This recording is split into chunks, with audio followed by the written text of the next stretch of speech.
Brought to you by Agilus Diagnostics.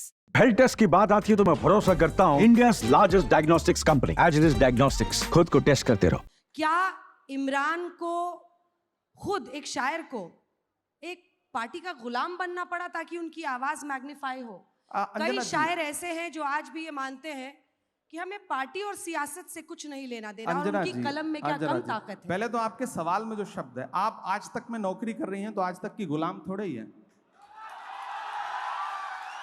मैं एक party के साथ काम कर रहा हूं, हम किसी संस्थान के साथ काम करते हैं, संस्थान हमें सम्मान देता है, हम संस्थान की विचारधारा के साथ सहमत होते हैं, तब तक साथ चलते हैं। जिस दिन हमें लगेगा कि संस्थान हमारी विचारधारा से सहमत नहीं है, हमारी शर्तों को नहीं मान रहा है, उस दिन ये हो सकता है मेरा अपना जो उसूल है कि मैं पार्टी तो नहीं बदलूंगा, राजनीति छोड़ दूंगा।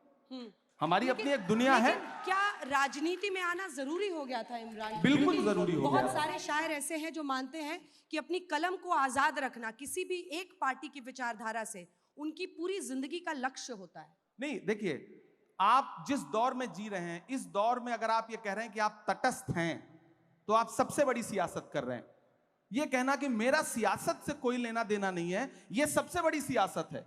जो भी ये कह रहा है वो सबसे बड़ी सियासत कर रहा है। वो अपने आप को सबका रखना चाहता है और मेरा अपना मानना है कि या तो इधर खड़े हो जाओ या तो उधर खड़े हो जाओ।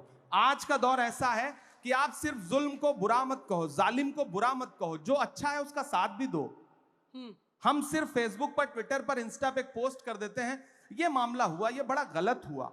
जिसके साथ गलत हुआ उसके साथ खड़ा कौन होगा? अगर सारे लोग एक सोशल मीडिया पे पोस्ट करके अपनी जिम्मेदारी से अलग हट जाएंगे तो मुझे लगता है कि साथ देने वालों की कमी आ गई। पहले होता था, बड़े बड़े प्रोटेस्ट होते थे, आंदोलन होते थे, हुकूमतें झुकती थीं। अब क्या है कि हमने फेसबुक पे एक पोस्ट लिख दिया, ट्विटर पे एक ट्वीट कर दिया, हमें लगता है हमने अपनी जिम्मेदारी पूरी कर ली। नहीं, हमें सड़क पर भी उनका साथ देना है। और अगर मैं संसद में भी गया हूं तो मैंने सबसे पहले यूनिवर्सिटी के बच्चों की फीस वृद्धि के खिलाफ संसद में जो पहली स्पीच की मैंने वो वहां पे की। मैं वहां पर हिंदू मुसलमान बन के नहीं गया, मैं वहां एक युवा बन के गया हूं और मैं लगातार जिस पर भी जुल्म हो रहा है उसके खिलाफ बोल रहा हूं। एक पुरानी आपकी शायरी है जो लोग बहुत वायरल कर रहे हैं, उसकी 2 लाइनें आपको सुनाकर आगे बढ़ेंगे अगले सवाल पे। ये एक शायर का दावा है, कभी भी रद्द नहीं होगा, तेरे कद के बराबर अब किसी का कद नहीं होगा। इलाहाबाद वालों मेरी बात याद रखना, तुम कई सदियों तक कोई अतीक अहमद नहीं होगा। बड़ा पुराना सवाल है और बड़ी पुरानी कविता है ये। मैं इलाहाबाद विश्वविद्यालय में पढ़ रहा था, फ्री स्टाइल, मतलब गांव से आया था। वो शाहिद का एक शेर है कि जो भी मिलता है उसी को देखने लगता हूं मैं, क्या करूं मजबूरियां हैं गांव से आया हूं मैं तेरे साहिल पे आया था कि देखूं तेरा ज़र्फ, ऐ समंदर किसने तुझसे कह दिया प्यासा हूं मैं। इलाहाबाद विश्वविद्यालय में आया पढ़ने के लिए, किसी धन्ना सेठ की औलाद नहीं था, राजनीतिक परिवार नहीं था, खानदान में कोई शायर नहीं था, तो मुझे तो मंच चाहिए थे।